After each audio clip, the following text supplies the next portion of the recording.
The whiskey burned going down, but Katherine Rose barely felt it as she sat alone in the corner of Hamilton's only saloon. Her sleeves pulled down past her wrists, despite the oppressive Montana heat of July 1876. She had arrived in this rough mining town 3 days ago on the last stagecoach from Fort Benton, carrying nothing but a worn carpetbag and secrets she would rather die than reveal. The bartender had given her a job washing glasses and serving drinks, probably because decent women were scarce in these parts, and even a damaged one like her could draw in customers. She kept her head down and her arms covered, ignoring the curious stares and whispered questions about the strange woman who never removed her long-sleeved dress, even when the summer sun turned the saloon into an oven. Katherine was 22 years old and had been running for 2 years. Running from Richmond, from the memories of the war and its aftermath, from the terrible fire that had consumed her family's plantation house and nearly taken her life. The scars that covered both her arms from wrist to shoulder were a constant reminder of that night, raised and twisted tissue that made her feel like a monster.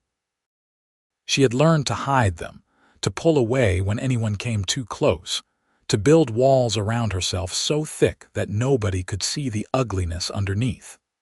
The saloon door swung open with a crash that made everyone look up from their cards and whiskey.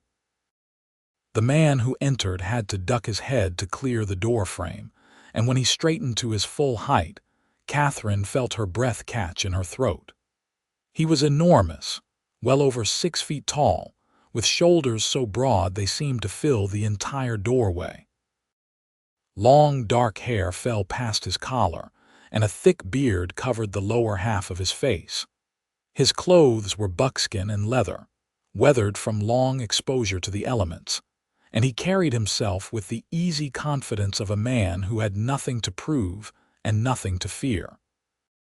Dust Sullivan had come down from his cabin in the mountains because he needed supplies, and, if he was being honest with himself, because the loneliness was starting to eat at him like a cancer. He was 30 years old and had been living alone in the wilderness for the better part of 5 years, ever since he had grown tired of the violence and chaos that seemed to follow civilization wherever it went. He trapped and hunted, sold his furs in town twice a year, and otherwise kept to himself. He liked it that way, or at least he had convinced himself that he did. His dark eyes swept across the crowded saloon and landed on the woman in the corner. She was small and delicate, with auburn hair pulled back in a simple bun, and the kind of face that would have been beautiful if not for the haunted look in her green eyes. She was wearing a high-necked dress with long sleeves, and even from across the room, Dust could see the way she held herself, as if trying to take up as little space as possible. Something about her called to him, some recognition of a kindred spirit who was also trying to hide from the world. He made his way to the bar, his heavy boots thudding against the wooden floor. The other patrons gave him a wide berth. Most of them knew who he was, or at least knew of him.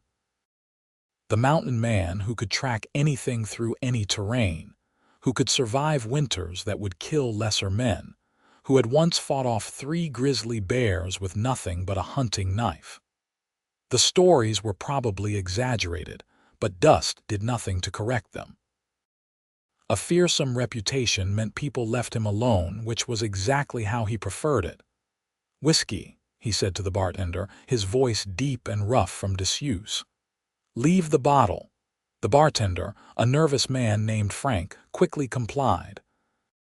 Dust paid with coins from his leather pouch and took his bottle to a table in the corner, the one closest to where the auburn-haired woman was standing behind the bar, refilling glasses and avoiding eye contact with everyone.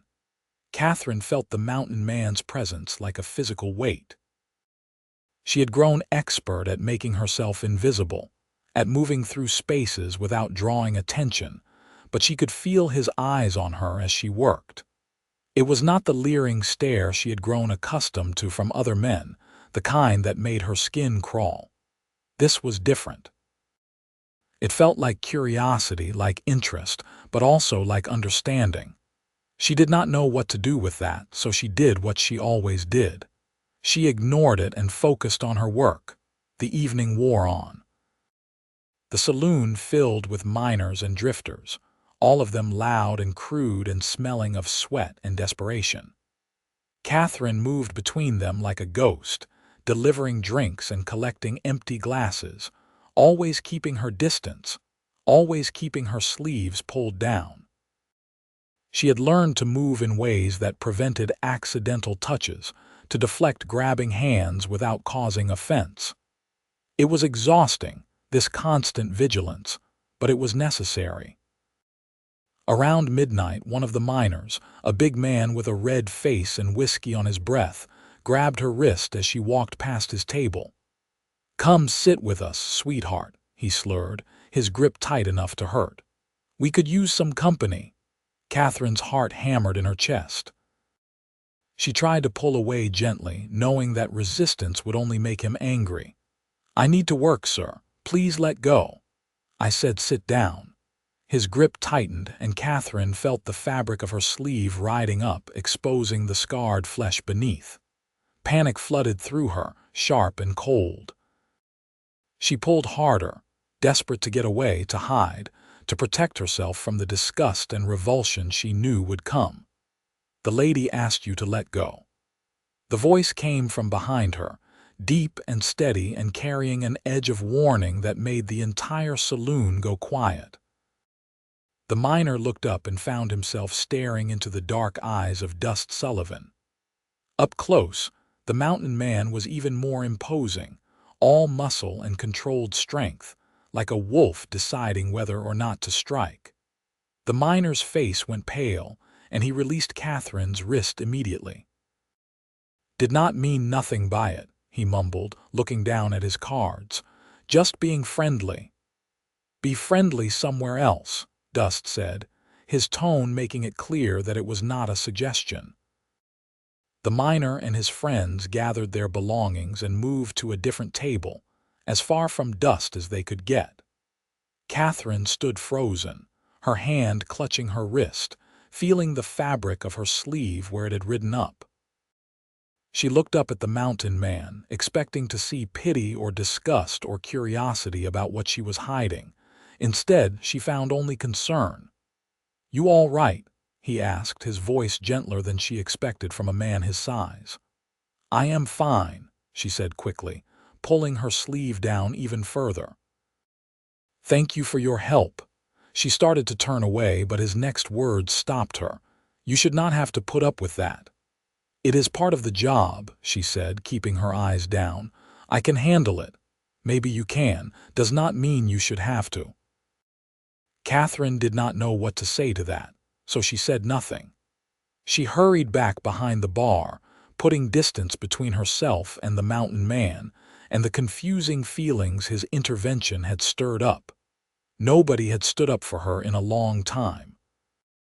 She had forgotten what it felt like to have someone on her side. Dust watched her go, noting the way she held herself, the fear and shame written in every line of her body. He recognized it because he had seen it before, in soldiers who had come back from the war broken in ways that could not be healed. Whatever had happened to her, it had cut deep. He wanted to know more, wanted to understand what had put that haunted look in her eyes, but he knew better than to push. Some things could not be rushed. He finished his whiskey and left the saloon, stepping out into the cool night air. The stars were bright overhead, unfettered by the smoke and lights of bigger cities. He breathed deep, feeling the tension drain from his shoulders. He would get his supplies in the morning and head back up the mountain where he belonged. The town and its troubles were not his concern. But as he walked toward the boarding house where he had rented a room for the night, he could not stop thinking about the auburn-haired woman with the long sleeves and the frightened eyes. Something about her had gotten under his skin, and he suspected that leaving her behind was going to be harder than he wanted to admit. Katherine lay awake in her small room above the saloon, listening to the sounds of the night. Somewhere in the distance, a dog barked. Closer by, two men argued drunkenly in the street. She stared at the ceiling and thought about the mountain man who had come to her defense. Nobody had done that in so long. Not since before the fire, before everything had fallen apart. She thought about Richmond, about the life she had left behind. She had been the daughter of a wealthy plantation owner, educated and refined, with a future full of promise. Then the war had come and changed everything. Her father and brothers had died fighting for the Confederacy. Her mother had grown bitter and distant, clinging to the past, even as their world crumbled around them. And then, one night in the spring of 1874, a fire had broken out in the kitchen and spread through the old house like divine judgment. Katherine had been in her room when she smelled the smoke. She had run downstairs to help, but the flames were already everywhere, consuming everything they touched. She had found her mother unconscious in the parlor and had tried to drag her out, but a burning beam had fallen, pinning her arms. She remembered the pain, the smell of her own flesh burning, the screams that had torn from her throat. Someone had pulled her free eventually, but by then it was too late. Her mother was dead and Katherine's arms were destroyed. The doctors had done what they could, but the scars were extensive and ugly. People stared wherever she went. Former friends whispered behind their fans.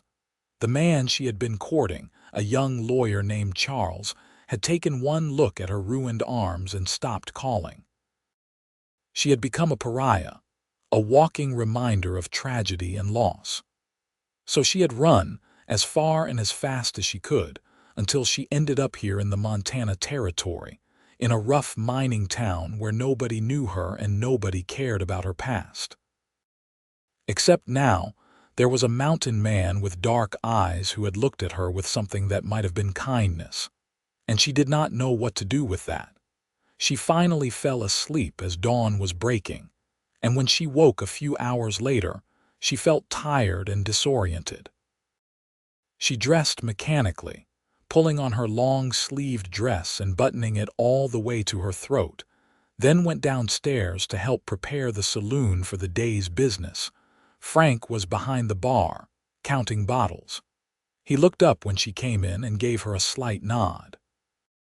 "That mountain man was asking about you," he said casually. Katherine's heart skipped a beat. "What did he want to know? Your name? How long you had been working here, where you came from?" Frank shrugged. "I told him I did not know much. You keep to yourself." "What did he say?" "Nothing. Just nodded and left. He is probably getting his supplies and heading back up the mountain. Those types do not stay in town long." Katherine told herself she was relieved, but the feeling in her chest suggested otherwise.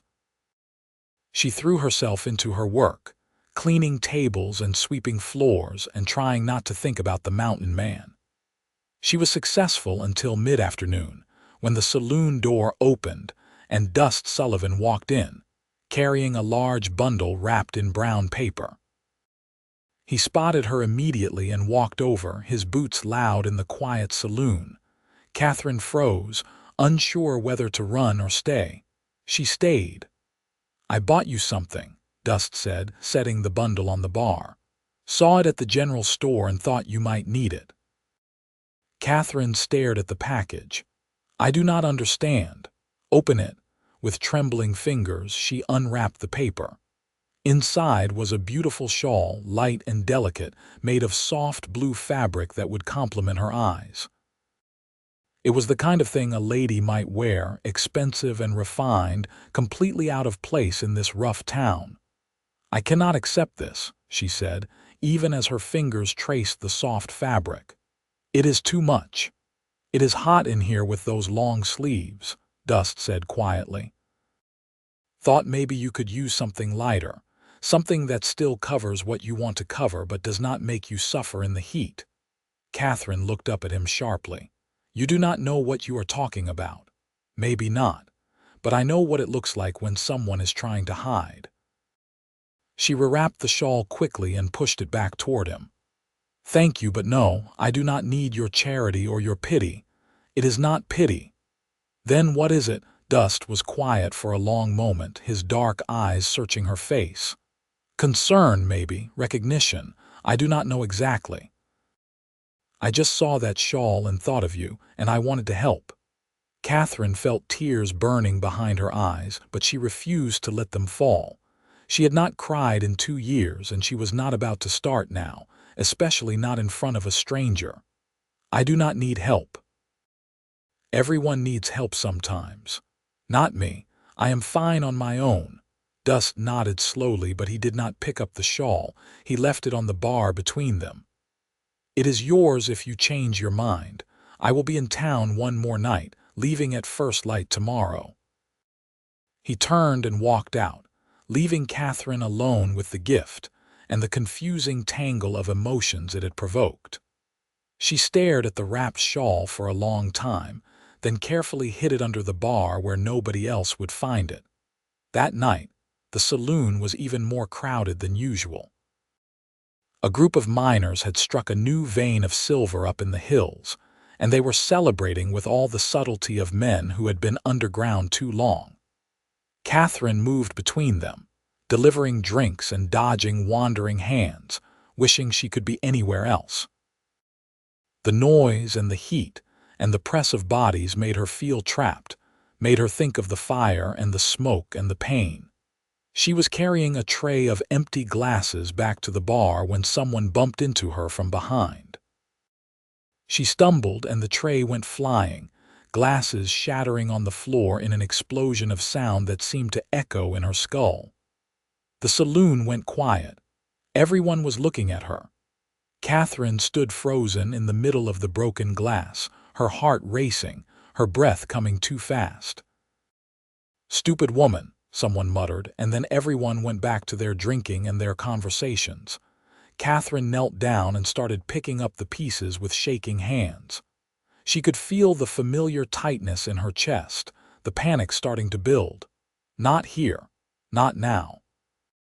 She could not fall apart here where everyone could see. "Let me help." The deep voice came from right beside her, and she looked up to find Dust kneeling next to her, his large hands carefully gathering the larger shards of broken glass. "I can do it myself," she said, but her voice was unsteady. "I know you can, but you do not have to." They worked in silence, cleaning up the mess. Dust's presence was oddly calming. He did not try to make conversation or ask questions. He just helped, steady and reliable like a mountain that could not be moved. When the glass was cleared away, he stood and offered her his hand. Katherine looked at it for a moment, then placed her smaller hand in his and let him pull her to her feet. "Thank you," she whispered. "You want to get some air?" Dust asked. "You look like you could use a break." Katherine glanced at Frank, who nodded his permission. She untied her apron and followed Dust outside, grateful to escape the noise and the heat. The night air was cool and fresh, and she breathed it in deeply, trying to calm her racing heart. They walked in silence down the main street of Hamilton, past the general store and the blacksmith shop, past the small church with its white painted cross. The town was quiet at this hour, most of the noise contained within the saloon. Above them, the stars were brilliant against the black sky. "Why are you being kind to me?" Katherine asked finally, breaking the silence. "You do not know me." "Do I need a reason?" "Most people do. Most people want something." Dust stopped walking and turned to face her. In the moonlight, his features were softened, but his eyes were still intense. "I do not want anything from you except maybe to see you smile. You look like you have not done that in a long time." Katherine wrapped her arms around herself, a protective gesture she could not seem to stop.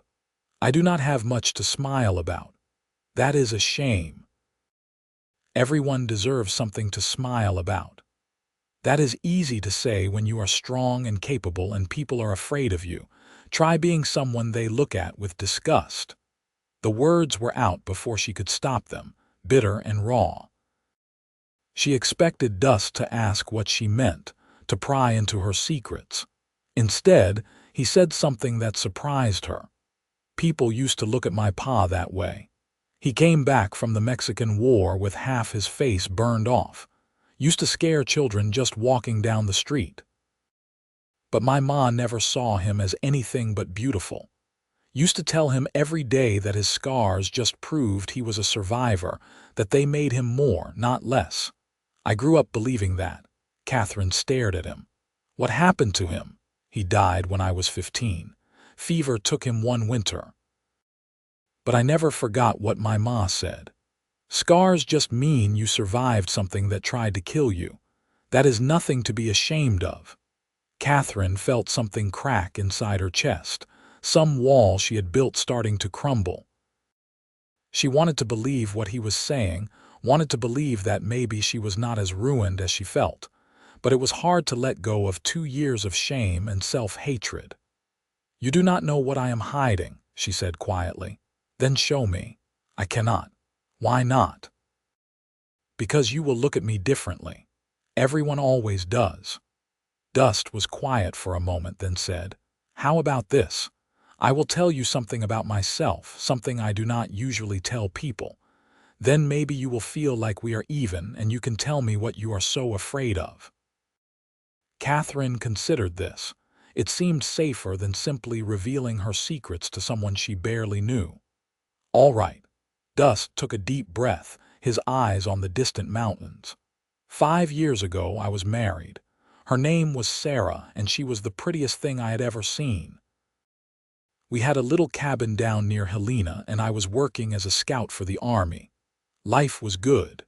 Then one day I came home and found her with my best friend. They were in our bed in our home, like I meant nothing. Katherine saw the pain flash across his face, raw even after all this time. "I am sorry. I did not handle it well. Beat my friend half to death, told Sarah I never wanted to see her again and left. Went up into the mountains and stayed there. I told myself I was better off alone, that people would just hurt me if I let them close. Been living that way ever since." "But you are lonely," Katherine said, understanding dawning. "Lonely as hell," Dust admitted. "But at least I am safe. Nobody can hurt me if nobody can reach me." "I feel the same way," Katherine said softly. "It is easier to hide than to risk being hurt again." "Is it though? Or is it just slower dying?" The question hung in the air between them. Katherine did not have an answer. They started walking again, side by side, two wounded souls circling each other cautiously. "I was in a fire," Katherine said suddenly, the words tumbling out before she could stop them. 2 years ago in Richmond. My mother died and I tried to save her and a burning beam fell on my arms. They are scarred badly. From my wrists to my shoulders, just twisted, ugly scar tissue. People stare when they see them. They look at me with pity or disgust, and I cannot stand it. So I hide them." Dust stopped walking again. Katherine forced herself to meet his eyes, expecting to see the usual reaction. Instead, his expression was gentle. "Can I see them?" he asked. "Why?" "Because I think you have been carrying this shame alone for too long. And maybe if someone else sees them and does not run away, you will start to believe that you are not as monstrous as you think you are." Katherine's hands went to her sleeves, trembling. This was what she feared most, the moment of revelation, the instant when someone would see the truth of what she was. But there was something in Dust's eyes that made her want to trust him, something that suggested he meant what he had said about scars being proof of survival. Slowly, carefully, she unbuttoned the cuff of her right sleeve and began to roll it up. The fabric caught on the raised scar tissue, and she had to work it free. In the moonlight, the scars looked even worse, twisted ropes of damaged flesh running up her forearm in irregular patterns. She had stopped looking at them in mirrors months ago, unable to stand the sight. She held her arm out, not looking at it, not looking at Dust, her entire body rigid with tension. This was the moment when he would recoil, when he would make excuses and leave, when she would be alone again. But Dust did not recoil. Instead, he reached out and gently took her arm in his large hands, his touch so careful it made her throat ache. He studied the scars in the moonlight, his expression thoughtful. Then, slowly, deliberately, he bent his head and pressed his lips to the scarred flesh. Katherine gasped, shock and disbelief flooding through her. Dust kissed another scar and another, working his way up her forearm, his lips warm against her damaged skin. Each kiss felt like absolution, like forgiveness for sins she had never committed but had been punished for anyway. "Beautiful," he murmured against her skin. "Every single one of them. Proof that you are stronger than fire, stronger than pain, nothing to be ashamed of." Tears were streaming down Katherine's face now, silent and unstoppable. She had not realized how much she needed this, how much she needed someone to see the worst of her and not turn away. Dust straightened and looked into her eyes, his hand still gentle on her scarred arm. "You are not broken," he said firmly. "You are not ruined. You are a survivor, and that makes you the most beautiful thing I have ever seen." Katherine could not speak. The words were stuck in her throat, blocked by 2 years of pain and shame and loneliness. Instead, she did something she had not done since before the fire. She stepped forward and let herself be held, let Dust's strong arms wrap around her, let herself feel safe for the first time in forever. They stood like that for a long time in the middle of the quiet street, beneath the Montana stars. Katherine cried into Dust's chest and he held her, one hand stroking her hair, murmuring quiet words of comfort. When her tears finally stopped, she pulled back, embarrassed by her display of emotion. "I am sorry," she said, wiping at her eyes. "I do not know what came over me." "Nothing to apologize for. Been holding that in a long time, I expect." "Too long," Katherine admitted. Dust reached up and gently brushed a tear from her cheek. "Come with me." "What?" "When I leave tomorrow, come with me. Up to my cabin in the mountains. It is peaceful there, quiet. No staring, no pity. Just trees and sky and as much time as you need to heal." Katherine's heart hammered in her chest. "I cannot just leave. I have a job. I do not even know you. You know enough. You know I will not hurt you. You know I see you as more than your scars. That is more than you have here." He was right, and Katherine knew it. What did she have in Hamilton? A job washing glasses in a saloon, a tiny room above a bar, loneliness and fear and constant vigilance. The prospect of something different, something better, was terrifyingly tempting. "I need time to think," she said. "Take all the time you need. I leave at dawn, but the offer stands as long as you want it." They walked back to the saloon in silence. At the door, Dust squeezed her hand gently, then disappeared into the night. Katherine went back inside, her mind spinning. The shawl was still hidden under the bar where she had left it. She pulled it out and held it against her chest, feeling the soft fabric, thinking about the man who had given it to her. She worked the rest of her shift in a daze, barely aware of the customers or the noise. When the saloon finally closed and she went up to her room, she did not sleep. She sat by the window and watched the stars wheel overhead, thinking about scars and survival and the mountain man who had called her beautiful. By the time dawn broke over the eastern hills, she had made her decision. Katherine packed her few belongings into her carpet bag, counting out the money she had saved from her wages. It was not much, but it was enough. She left a note for Frank, thanking him for the job and apologizing for leaving without proper notice. Then she wrapped the blue shawl around her shoulders, took a deep breath, and walked out of the saloon for the last time. Dust was loading supplies onto a sturdy pack horse in front of the general store.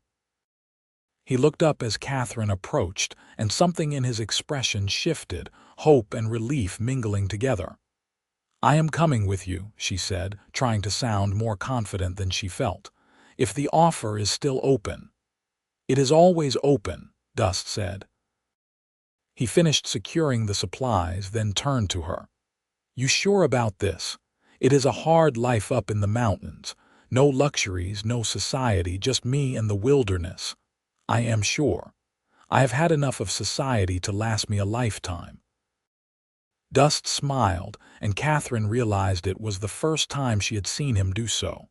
It transformed his face, making him look younger and less guarded. "Then let us go home." He helped her onto the pack horse, then swung up onto his own mount with easy grace. They rode out of Hamilton as the sun was rising, painting the mountains in shades of gold and pink. Katherine did not look back. The journey up into the mountains took most of the day. The trail was narrow and steep, winding through dense pine forests and across rocky slopes. Dust rode ahead, his body relaxed in the saddle, clearly at home in this wild landscape. Katherine followed, marveling at the beauty around her. She had spent so long hiding in dark rooms and crowded saloons that she had forgotten what open spaces felt like. They stopped around noon to rest the horses and eat some of the food Dust had packed. They sat on a fallen log overlooking a valley filled with wildflowers, sharing dried meat and hard bread. The silence between them was comfortable, not awkward. "How much further?" Katherine asked. "Another few hours. The cabin is up near the tree line where the hunting is good. You will like it there, peaceful." "I hope so. I could use some peace." Dust studied her face, his expression thoughtful. "Tell me about your life before the fire. What were you like?" Katherine considered the question. It felt strange to talk about that person, the girl she had been before everything fell apart. "I was different. Confident, I suppose. I liked music and books. I could dance every dance at a ball and charm any man I met. My father used to say I was going to marry someone important and make the family proud." "Do you miss it, that life?" "Sometimes. But mostly I just feel like that person died in the fire along with my mother. I do not know how to be her anymore." "Maybe you do not have to be her. Maybe you can be someone new, someone who knows what suffering is and came through it anyway." Katherine thought about this as they rode on. She had spent 2 years mourning the person she used to be, grieving for a life that could never be reclaimed. What if Dust was right? What if she could build something new, something different but equally valuable? The cabin appeared suddenly, as they crested a ridge. A solid structure made of hand-hewn logs nestled in a clearing surrounded by tall pines. It was larger than Katherine had expected, with a stone chimney and real glass windows. A small creek ran nearby, its water sparkling in the afternoon sun. "You built this yourself?" she asked, impressed. "Took me 2 years, but yes, wanted something solid, something that would last." Dust dismounted and helped Katherine down, then began unloading the supplies. "There is only one bed, but I can sleep by the fire. You should have the bedroom." "I do not want to put you out of your own bed." "You are not. I spend half my nights sleeping outside anyway." "Having the floor will be a luxury." Katherine helped him carry the supplies inside. The cabin was surprisingly clean and well organized, with shelves for food and tools, hooks for clothes and hunting equipment, and a large stone fireplace that dominated one wall. The furniture was simple but well made, clearly crafted by Dust's own hands. The bedroom was small but cozy, with a real bed covered in furs and a window that looked out onto the mountains. "It is wonderful," Katherine said honestly. "Thank you for bringing me here." "Thank you for trusting me enough to come," Dust replied. They spent the rest of the afternoon settling in. Dust showed Katherine where everything was, how to work the pump for water, where the food was stored. She felt useful helping him, felt like she was contributing rather than just taking up space. It had been a long time since she felt that way. As evening fell, Dust built a fire and made dinner. Simple fare of beans and bacon, but delicious after the long ride. They ate in comfortable silence, and afterward, Katherine helped clean up. The domesticity of it felt strange but good, like trying on a new dress that fit better than expected. "I should let you rest," Dust said when the dishes were done. "You have had a long day." Katherine did not want him to leave, did not want to be alone with her thoughts, but she nodded. She went into the bedroom and changed into her nightgown, leaving her long-sleeved dress hanging on a peg.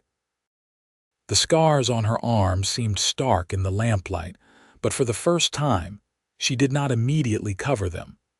She thought about Dust kissing them, calling them beautiful, and something warm unfurled in her chest.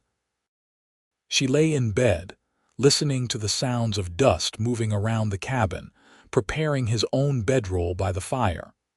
She heard him settling down, heard the crackle of the fire, heard the wind sighing through the pines outside. It was peaceful here, exactly as he had promised. She felt herself relaxing in a way she had not in years. Sleep came easily, deep and dreamless. Katherine woke to morning light streaming through the window and the smell of coffee. She dressed quickly, automatically reaching for her long-sleeved dress, then paused. There was nobody here to stare at her scars except Dust, and he had already seen them. After a moment's hesitation, she pulled on a simple cotton dress with short sleeves, the kind she had worn before the fire.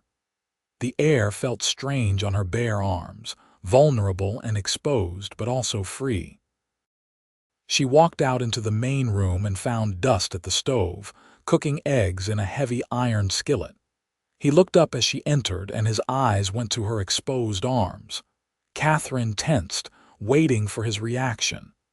"You look beautiful," he said simply, then turned back to the eggs. Katherine felt tears prick her eyes again, but this time they were different.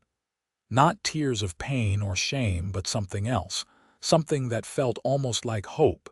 They fell into a routine over the following days. Dust would wake early and check his trap lines or hunt for game, while Katherine tended the cabin and prepared meals. In the afternoons, he would teach her skills she needed to survive in the wilderness. How to identify edible plants, how to start a fire without matches, how to read the weather in the clouds. She was a quick learner, eager to prove she could handle this new life. In the evenings, they would sit by the fire and talk. Dust told her about his childhood in Missouri, about learning to hunt from his father, about the years he had spent scouting for the Army. Katherine talked about Richmond, about the war and its aftermath, about the person she had been and the person she was becoming. The conversations were easy and comfortable, like they had known each other for years rather than days. One evening, about a week after Katherine had arrived, Dust asked her, "Do you miss it? Town, I mean. People and civilization." Katherine looked at her arms, bare in the firelight, the scars visible but no longer shameful. "No," she said honestly. "I feel more like myself here than I have in years. Does that make sense?" "Perfect sense. That is why I came up here in the first place. Do you ever think about going back?" To regular life, Dust was quiet for a long moment. "I used to think I would spend the rest of my life alone up here, seemed safer that way. But now," he looked at her, his dark eyes intense, "now I am thinking maybe I do not want to be alone anymore."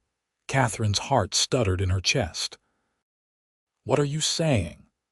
"I am saying that having you here has made me realize what I was missing. I am saying that I wake up every morning glad you are here, and I go to sleep every night grateful you stayed. I am saying that somewhere in the past week, I stopped thinking of you as a guest and started thinking of you as home." Katherine could not breathe. Nobody had ever said anything like that to her before, had never made her feel so wanted and valued. "I feel the same way," she whispered. "Being here with you, it is like I can finally breathe again, like I am finally healing." Dust stood and crossed to where she sat. He knelt in front of her and took her scarred hands in his. "I know it has only been a week. I know this is fast. But I also know what I feel, and I do not want to waste any more time being afraid. Katherine Rose, I am falling in love with you." The words hung in the air between them, precious and terrifying. Katherine looked down at their joined hands, at the way his large fingers encompassed hers so gently, at the scars he had kissed and called beautiful. "I am falling in love with you too," she said, and it felt like the truest thing she had ever spoken. Dust leaned forward and kissed her, soft and careful, as if she were something precious that might break. Katherine kissed him back, her hands coming up to tangle in his long hair, pulling him closer. The kiss deepened, becoming more urgent, 2 years of loneliness and pain finally finding release. When they finally pulled apart, both breathing hard, Dust rested his forehead against hers. "I want to do this right," he said. "I want to marry you, build a life with you, but only if that is what you want too." "Yes," Katherine said without hesitation. "Yes to all of it." They were married a month later in the small church in Hamilton, with Frank and a few other townspeople as witnesses. Katherine wore a simple blue dress and no sleeves, her scars visible for everyone to see. She felt Dust's strength beside her and realized she did not care what anyone thought. These scars were part of her story, part of what had led her to this moment, to this man who loved her not despite them but including them. After the ceremony, they rode back up to the cabin, to their home. That night, as they lay together in the bed they now shared, Dust traced the scars on Katherine's arms with gentle fingers. "Tell me again that they are beautiful," Katherine whispered. "They are beautiful," Dust said, kissing each one. "Every single mark, every bit of damaged skin. Beautiful because they are part of you, because they mean you survived, because they led you to me. I would not change a single thing about you." Katherine felt her heart swell with emotion. For so long, she had believed that she was ruined, that nobody could ever love someone as damaged as her. But Dust had proven her wrong.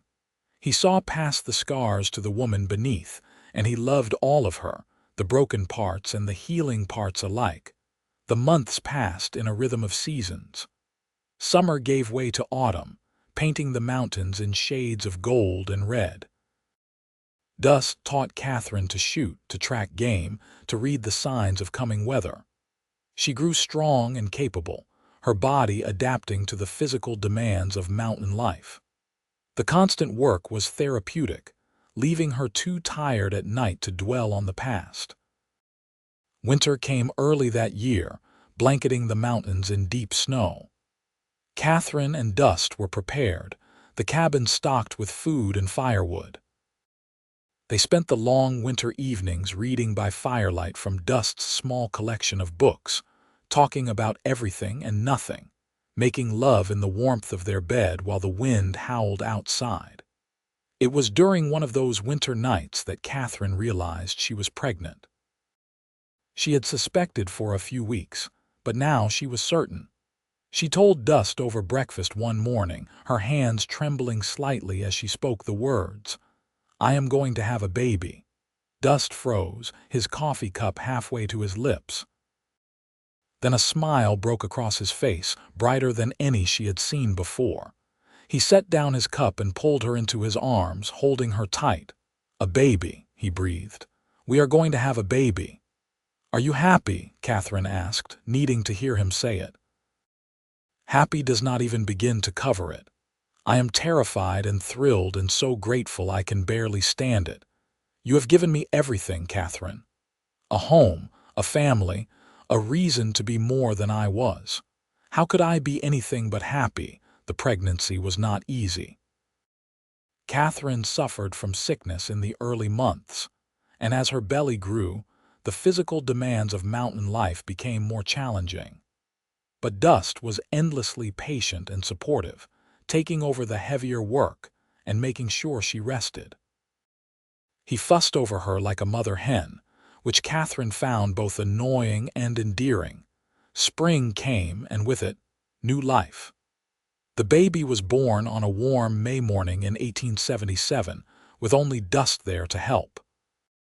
He had ridden to Hamilton weeks earlier to fetch the midwife, but the baby came early, arriving before anyone expected. Dust had delivered foals and calves before, and he applied that knowledge as best he could, his hands steady even though his heart was hammering with fear. When the baby finally emerged, red-faced and screaming, Dust felt tears streaming down his face. It was a boy, healthy and strong, with a surprisingly full head of dark hair. He wrapped the baby in clean cloth and placed him in Katherine's arms, watching as she looked down at their son with wonder and exhaustion.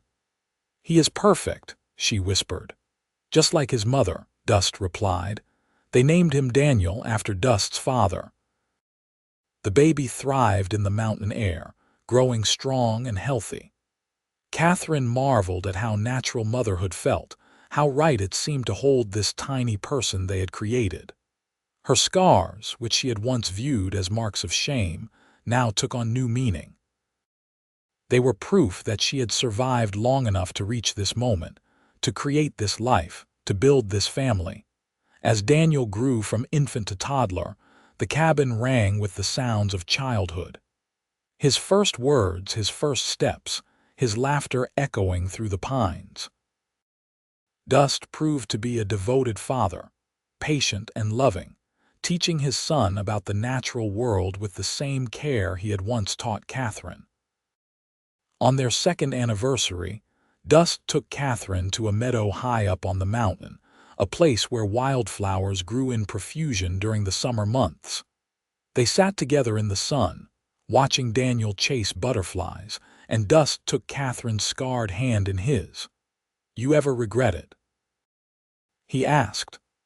"Leaving town, coming up here with me." Katherine looked at her husband, at her son, at the vast wilderness spread out below them. She thought about the woman she had been in Richmond, broken and ashamed, convinced she would never be whole again. Then she thought about who she was now, strong and loved and happy. "Never," she said firmly. "This is exactly where I was meant to be. You are exactly who I was meant to find. Even though it is hard sometimes. Even though you gave up comfort and society, especially because of that. I do not need those things anymore. I have everything I need right here." Dust kissed her then, soft and sweet, a kiss that tasted like promise and forever. When they pulled apart, Daniel came running over, his small arms outstretched, demanding attention. Dust scooped him up and tossed him in the air, drawing delighted squeals from the boy. Katherine watched them, her heart so full it ached. This was her family. This was her life, and she would not trade it for anything in the world. The years continued to pass. Daniel grew into a bright, curious child, eager to explore the wilderness around their home. Katherine and Dust had 2 more children, a daughter they named Emma, and another son they called James. The cabin was expanded to accommodate the growing family, with Dust building an additional room and a larger sleeping loft. Life was not always easy. There were harsh winters that tested their endurance, illnesses that frightened them, moments of doubt and struggle. But through it all, Katherine and Dust remained steadfast in their love for each other. They had both learned the hard way that life could be cruel and unpredictable, and that made them treasure the good moments all the more. Katherine's scars faded somewhat over the years, the angry red settling into pale silver. She wore short sleeves without thinking about it now, the scars just another part of her body, no more remarkable than freckles or wrinkles. Her children never thought anything of them. When Daniel asked about them once as a small boy, she told him simply that she had been in a fire a long time ago before she met his father. "Did it hurt?" Daniel had asked, his young face concerned. Yes, Katherine said honestly. It hurt very much. But it also led me here to your papa and to you, so I do not regret it. Papa says your scars are beautiful, Daniel said matter-of-factly. He says they make you strong. Katherine felt her throat tighten with emotion. Your papa is a very smart man. One autumn day, when Daniel was 8 and Emma was 5 and James was just learning to walk, a trader passing through the area brought news from Richmond. The city had rebuilt after the war, transforming into something new and modern.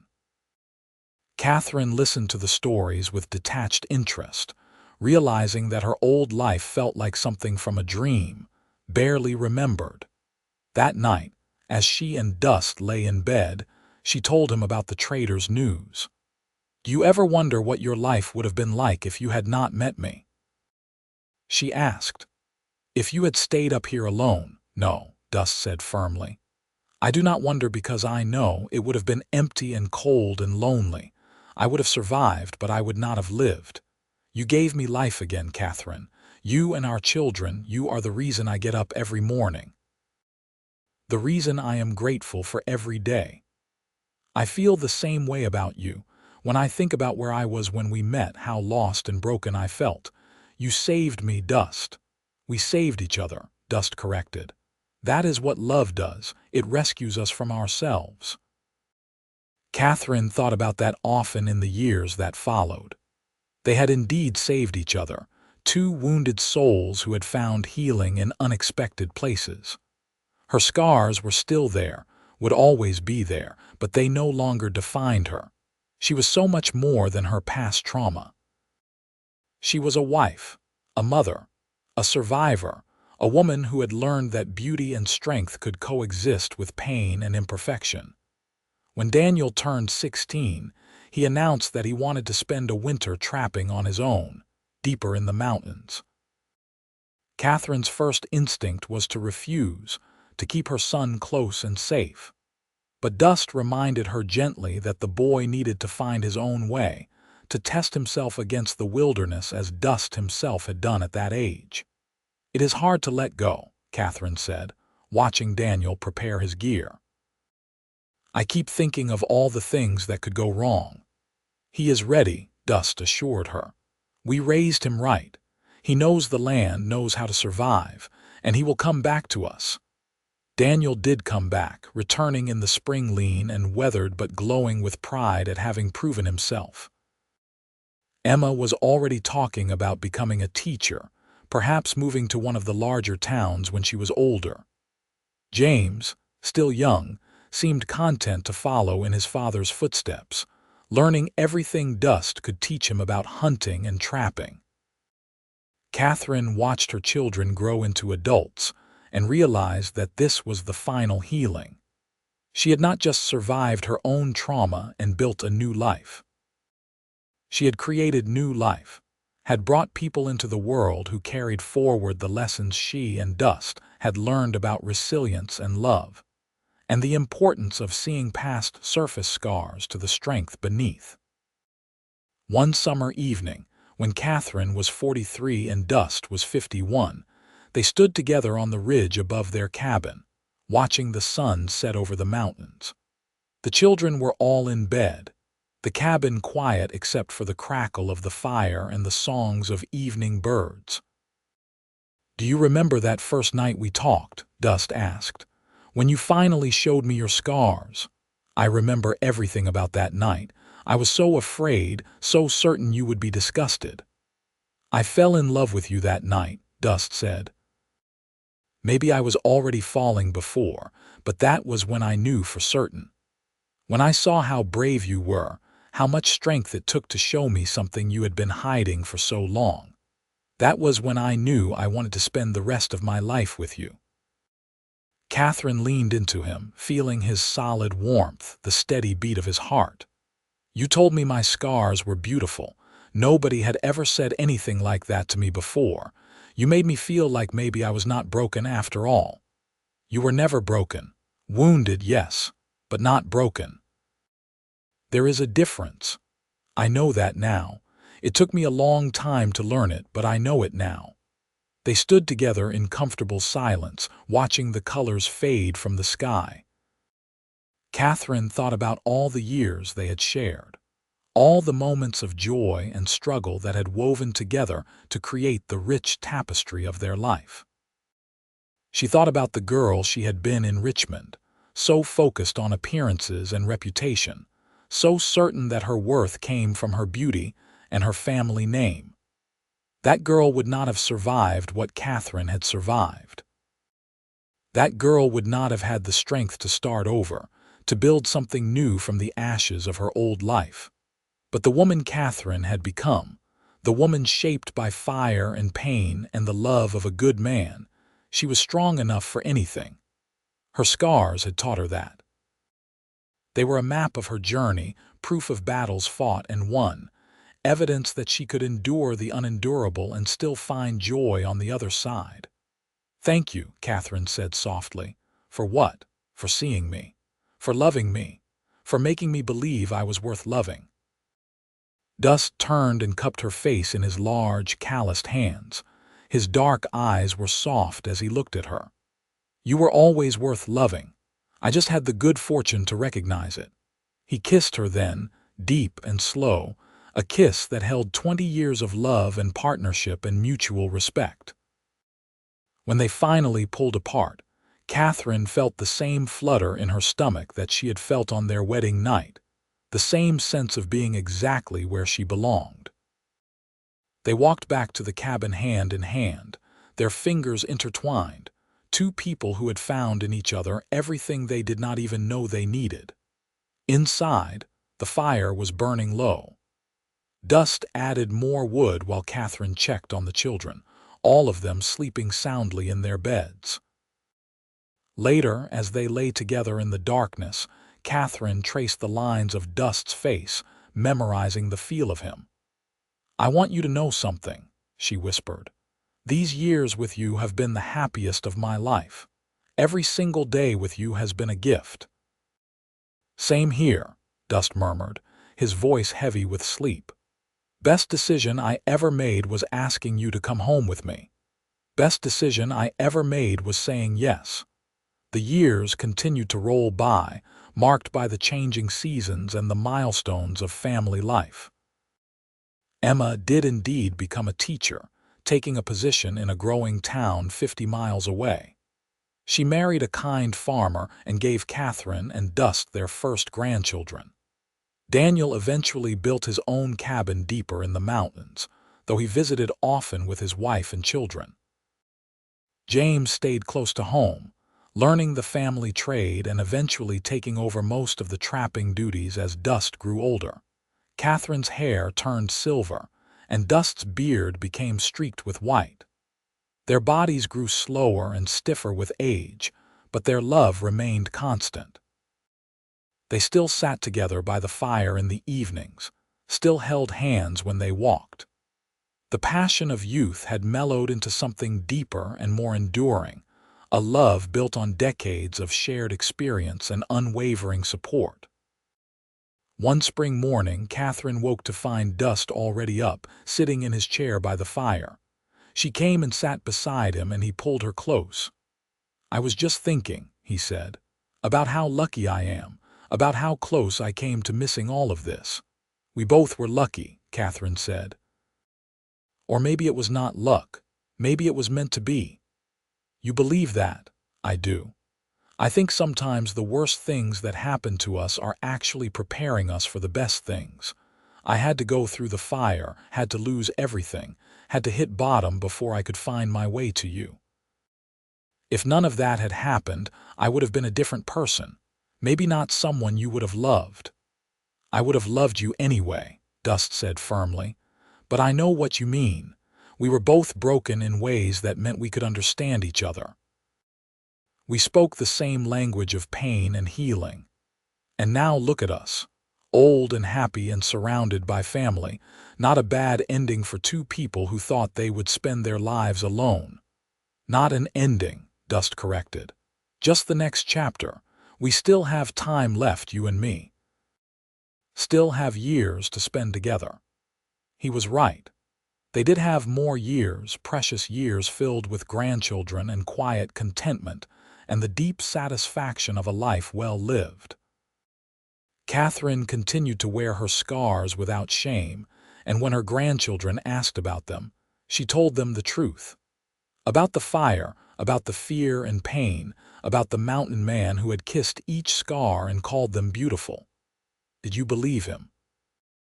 One of Emma's daughters asked, a thoughtful child of 7 with her grandmother's green eyes. Not at first, Katherine admitted. But he kept saying it, and eventually I started to believe it too. He taught me that scars do not make you ugly, they just make you human. I think your scars are pretty, the little girl said seriously. They look like lightning. Katherine hugged her granddaughter close, feeling tears prick her eyes. Thank you, sweetheart. That is one of the nicest things anyone has ever said to me. When Katherine was 68 and Dust was 76, he became ill with a fever that would not break. Katherine nursed him through it, sitting by his bedside day and night, refusing to leave his side. James wanted to ride for the doctor, but Dust refused. No point, he said, his voice weak. I've lived a good long life, longer than I had any right to expect. I am ready when it is time. I am not ready, Katherine said fiercely. I need more time with you. Dust reached up and touched her face, his hand trembling with weakness. You have had me for 27 years. That is more than most people get, and I will still be with you even after I am gone. Every mountain peak, every pine tree, every wild thing you see, that will be me watching over you. That is not enough. I want you here solid and real. I know, but we do not always get what we want. What we get is the time we have, and we made the most of ours. No regrets, Katherine. Not a single one. The fever broke that night, and for a few days, Katherine dared to hope that he would recover. But she could see him getting weaker, his body shutting down after 7 decades of hard use. She brought the children and grandchildren to say goodbye, and Dust spoke to each of them, imparting final words of wisdom and love when they were alone again. Dust asked Katherine to lie beside him. She did, curling her body against his, careful not to hurt him. He took her scarred arm and brought it to his lips, kissing the old marks one last time. Still beautiful, he whispered. Still the most beautiful thing I have ever seen. I love you, Katherine said, her voice breaking. I love you so much. I love you too. Always have, always will. Thank you for saying yes. Thank you for coming home with me. Thank you for the best years of my life. Dust Sullivan died as the sun was setting, peacefully and without pain, his hand clasped in Katherine's. She sat with him for a long time afterward, memorizing his face, saying her own private goodbye to the man who had saved her life in every way that mattered. They buried him on the ridge above the cabin, in the place where they had stood together so many times to watch the sun set over the mountains. Katherine stood at the grave long after the others had returned to the cabin, her scarred arms bare to the wind, tears streaming down her face. Thank you, she whispered to the wind, to the mountains, to whatever spirit might still be listening. Thank you for showing me that I was not broken. Thank you for loving me. Thank you for everything. The months after Dust's death were hard. Katherine felt his absence like a physical pain, an empty space beside her that nothing could fill. But she was not alone. Her children rallied around her, and the grandchildren kept her busy and engaged with life. She discovered that grief and joy could coexist, that she could mourn her lost love while still finding happiness in the family they had created together. She stayed in the cabin, refusing all suggestions that she move to town or live with one of her children. This was her home, hers and Dust's, and she would not leave it. She continued to maintain the place as he had taught her, keeping the roof patched and the firewood stocked, living independently even as her body grew older and weaker. One summer evening, 5 years after Dust's death, Katherine sat on the porch watching the sunset. Her great-granddaughter, Emma's daughter's child, sat beside her, a curious girl of 10 who loved to hear stories about the old days. "Grandma Katherine," the girl asked, "do you still miss Grandpa Dust?" "Every single day," Katherine said honestly. "But I am also grateful for every moment we had together. Missing someone is just proof that you loved them, and I loved your grandpa very much." "Was he really as wonderful as everyone says?" Katherine smiled. "He was more wonderful than words can express. He was strong and kind and patient. He saw past my flaws to the person I could be, and he helped me become her. He gave me a life I never could have imagined. Because of your scars." Katherine looked down at her arms. The scars now faded to pale silver lines against skin weathered by age and mountain weather. "Yes, in a way. I used to think these scars were the worst thing that ever happened to me, but they were also what brought me here, to your grandpa, to this life. Without them, I would have been someone else entirely. Maybe someone weaker, someone less capable of appreciating what real love looks like." "I think they are pretty," the girl said simply. "They make you look brave." Katherine felt tears fill her eyes, the same words her granddaughter had spoken years before. "Thank you, sweetheart. Your great-grandpa used to say the same thing." That night, Katherine lay in bed and looked at the stars through her window. She thought about the long journey that had brought her here, from Richmond to Hamilton to this mountain cabin. She thought about the fire and the pain, about the years of shame and hiding, about the night a mountain man had kissed her scars and called them beautiful. She had lived a good life, she realized. Not the life she had planned or expected, but something better. Something real and true and filled with authentic love. The scars were part of that story, and she would not erase them even if she could.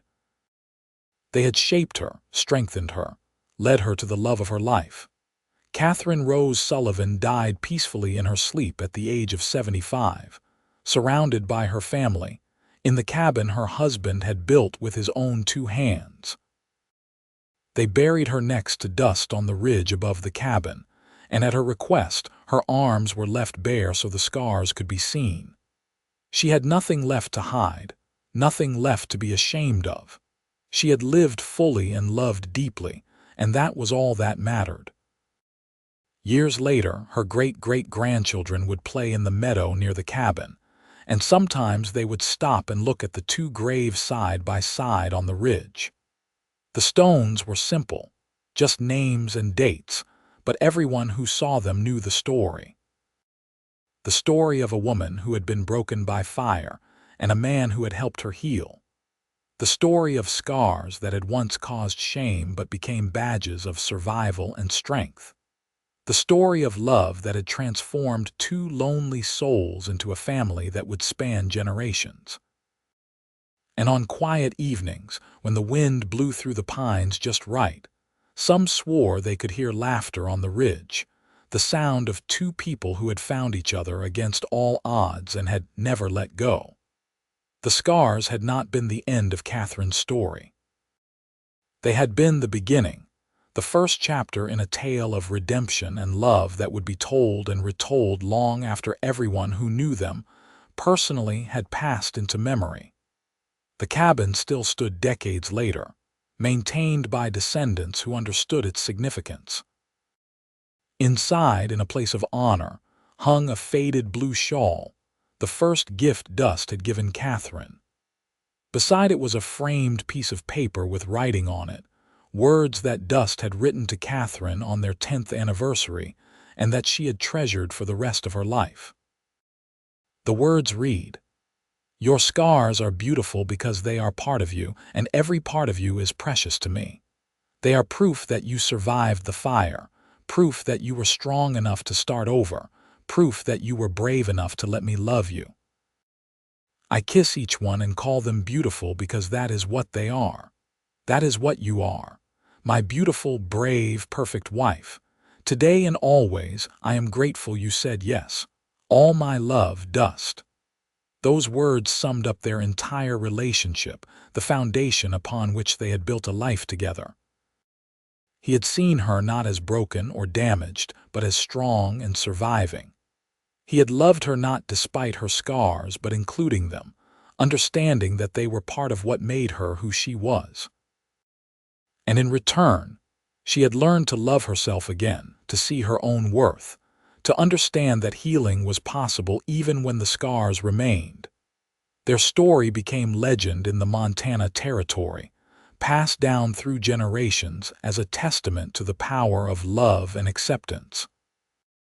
The woman who had been ashamed of her scars and the mountain man who had kissed each one and called them beautiful. It was a story of redemption, of second chances, of finding home in the most unexpected places. It was a story that reminded people that beauty was not about perfection, but about authenticity. That strength came not from avoiding pain, but from surviving it. That love was not about finding someone flawless, but about finding someone whose flaws fit perfectly with your own. And so the years rolled on. The mountains remained eternal, and the legacy of Katherine Rose and Dust Sullivan lived on in the children and grandchildren and great-grandchildren who carried their blood and their lessons forward into the future. The scars that had once been a source of shame had become a symbol of triumph, proof that even the most damaged among us could find healing and happiness if we were brave enough to let someone see past the surface to the strength beneath. In the end, that was the real gift Dust had given Katherine. Not just his love, though that had been precious beyond measure, but the ability to see herself through his eyes, to understand that she was more than her trauma, more than her scars, more than the worst thing that had ever happened to her. She was a survivor, a fighter, a woman of courage and grace. She was beautiful, inside and out, and her scars were simply proof of the journey she had traveled. And that was the message that echoed through the generations, carried in the stories told around fires and dinner tables, preserved in letters and journals and family histories. That real love sees past the surface. That scars do not diminish beauty but enhance it, adding depth and character to a life well lived. That it is never too late to start over, to find happiness, to build something new from the ashes of what was lost. Katherine and Dust had proven all of that and more. They had taken their broken pieces and fit them together into something whole and beautiful. They had created a family, a legacy, a love story that would be remembered long after the mountains themselves had worn away. And it had all started with a mountain man who saw a frightened woman hiding her scars and chose to call them beautiful instead of turning away. That simple act of kindness and acceptance had changed everything, had set in motion a chain of events that would ripple forward through time, touching lives not yet born. It was proof that words mattered, that how we choose to see people mattered, that love and acceptance had the power to heal wounds that had seemed permanent and insurmountable. The sun set over the Montana mountains, painting the sky in shades of gold and crimson, and somewhere in that vast wilderness, the spirits of two lovers who had found each other against all odds walked hand in hand through eternity, their love story complete and perfect, a testament to the enduring power of acceptance, compassion, and the simple choice to see beauty where others saw only scars.